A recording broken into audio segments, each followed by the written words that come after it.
السلام عليكم ورحمة الله تعالى وبركاته. سود وهذا أصحابتا قيمها بدنو كسلي حبيبك صلى الله عليه وسلم. ما أنت وحن كهذا دونا قيبتي سدحاد كريبتو كارنسي قابك أيا العقل وقصم هي هروح نقصو هذا الناي سد وجيدين ب وما كريبتو كارنسي يو وما حي بلوكتشين. ما أنت وحن سيب وحده وهذا دونا قابك لو جفا سنكرا العقل وقصم كرا قابك لو فهم كرا. طبعا هدي هاي نين وباهن أما قف وباهن إنه فهموا ما أنت وام حي كريبتو كارنسي 2025 أما لابد كون لواتي شانتا واحد شوكتا ميل كوكو هبون أما فيديوغان وابا فيديوغان انت أنت فيديو قودا قلين وحان كاعود سنة إناد لايك يا سبسكرايب لابد ما نوصارتو markii hore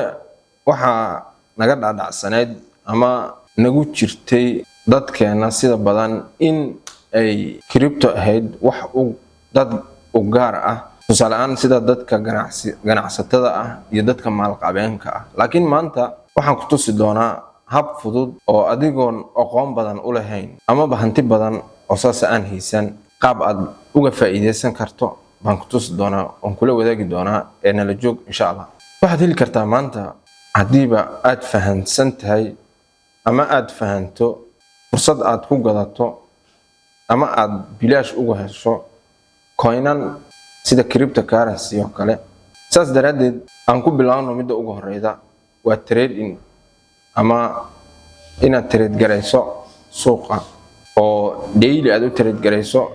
soo iibiso iskana iibiso inaad soo iibiso iskana iibiso si maalinle ah iyo wax la yiraahdo holding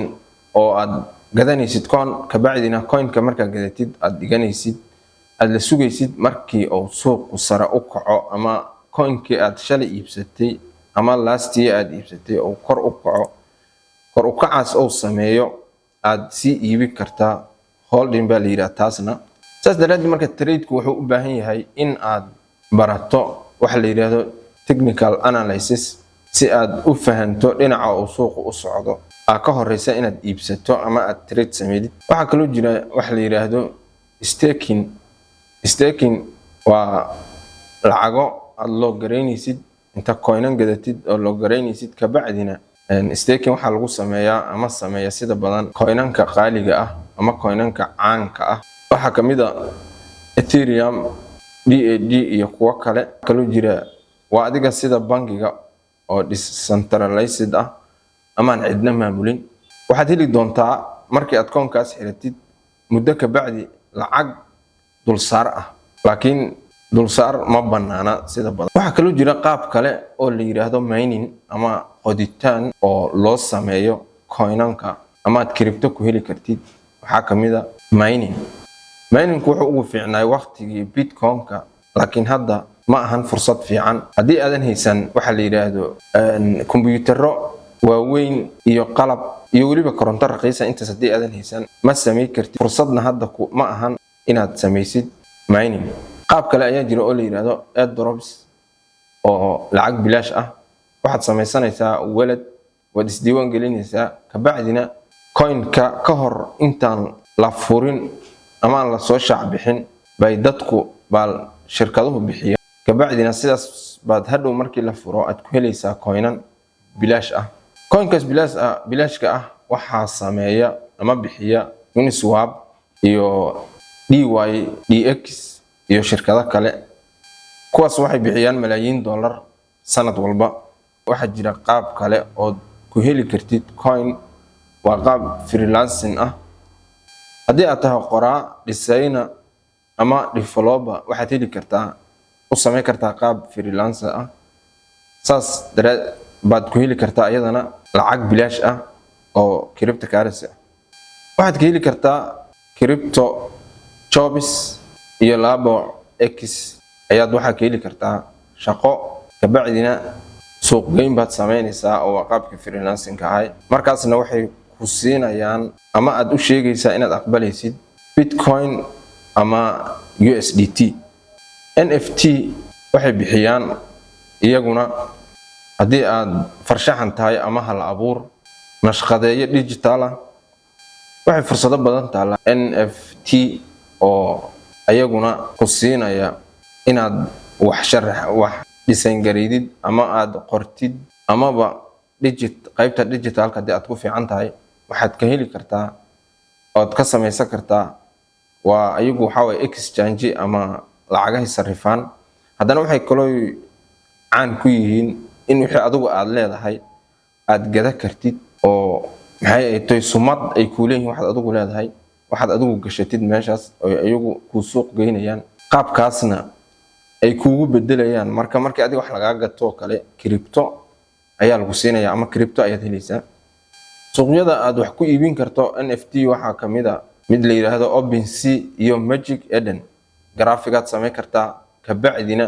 waad suuq geynaysaa markii laga gato adigu waxaad helaysaa coin waxa kale oo jira waxa la yiraahdo YAL farming oo lacag baa lagu siinaa coin baad lacag ka dhigaysaa ama coin kale ku bedelaysaa coinan baad isku bedelaysaa coinankaas waxaad dhigaysaa meelo kala duwan ka bacdina waxa lagu siinayaa abaalmarino kala duwan saas bay aad ku helaysaa coinan iyo lacag cryptocurrency ah taas waa habka ugu fiican ama ugu saafsan laakiin waxay u baahan tahay fahan dheeraada ama fahan sareeya hadii aad isku day kartid waxa kale oo jira qayb la yiraahdo crypto affiliate program midka aad adigu isticmaashid baad waxaad ama abkaad isticmaashid sida Binance iyo kale affiliate iyo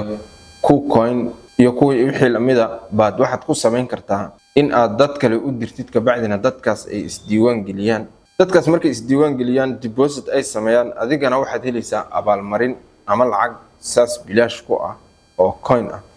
waxa kale oo jira blogging crypto blogging ama content creation waxaad sameyn kartaa blogging iyo inaad wax qortidood wax ka qortid ama aad YouTube kas aad samaysatid ku gudbidid aad ayada ka hadashid saasna aad ku heshid reward ama aad lacag uga heshid oo uga sameeyid xataa YouTube-ka iyo blogging-ka labadaba lacag aad uga sameeyid markaad blog sameeyid ama YouTube sameeyid waxaad sameynaysaa ama ay ku siinayaan link affiliate market ah linkigaas aad ku xiriirinaysaa ka bacdina adiga baa commission lagaaga jaraya markii dadku ay iska diiwaan geliyaan ama ay gataan coinan haddaan soo koobo waa sida hadda aad kaba soo qaad hadda saad dhageysanayso kale waaye markaasna qaabkan u sharaxa aad ogaatid ana sameeyo wax la yiraahdo aan link sameeyo linkiga hoos dhigo adigana waad soo geli kartaa waad ka sameyn kartaa waadna iska diiwaan geli kartaa markaas aniga kaba soo qaad lacag baad helaysaa markaad iska diiwaan gelido linkigaas meesha qofka dhiga oo iska diiwaan geliyo qofka kale qofkaas meesha linkiga dhiga lacag buu helayaa waxa kale oo jira ama mid ugu dambeeyay ay tahay ciyaar oo lacag ku hel Play and waxa laga ciyaaraa Infinity iyo Decentraland iyo Sandbox kuwaas waxay ku ogolaanayaan inaad lacag ka heshid ciyaaraha NFT ah saasna coinan aad uga heshid adagoo ciyaarahaas coinan baad ku helaysaa waxaan ku soo gabagabeynayaa crypto ma ahan sida looga sheekaynaana uma fududa sida looga sheekaynaana uma adka laakiin waxay u baahan tahay inaad mar walba fahantid qaabka ay u shaqeeydo iyo waxyaabaha ay ku tahay khasaarada keenaya dhibaatadeeda iyo faa'iidadeeda inaad kala baratid aad bay u fiican tahay ma ahan oo sidaan uga hadlayno uma fududa sida dadka qaar uga hadlaan uma cusla laakiin hagashanin lacag aadan ka maarmin ama lacag aad u baahan tahay sida inaad ilmaha iskuulka mid ku geysan lahayd ama guriga kiradiisa oo kale ha ku gelin cryptocurrency ama biilka cida haddii aad lacag gelinaysid cryptocurrency ha ahaato $50 iyo wixii ka yar lacag hadaad biri dhumisid aad ka samri intaan ilaa qaybta dambe ama qaybta afaraad aan ka videogan intaas buu ku egyahay insha Allah waxaan ku soo gabagabeynaynaa wayna salaamaya salaam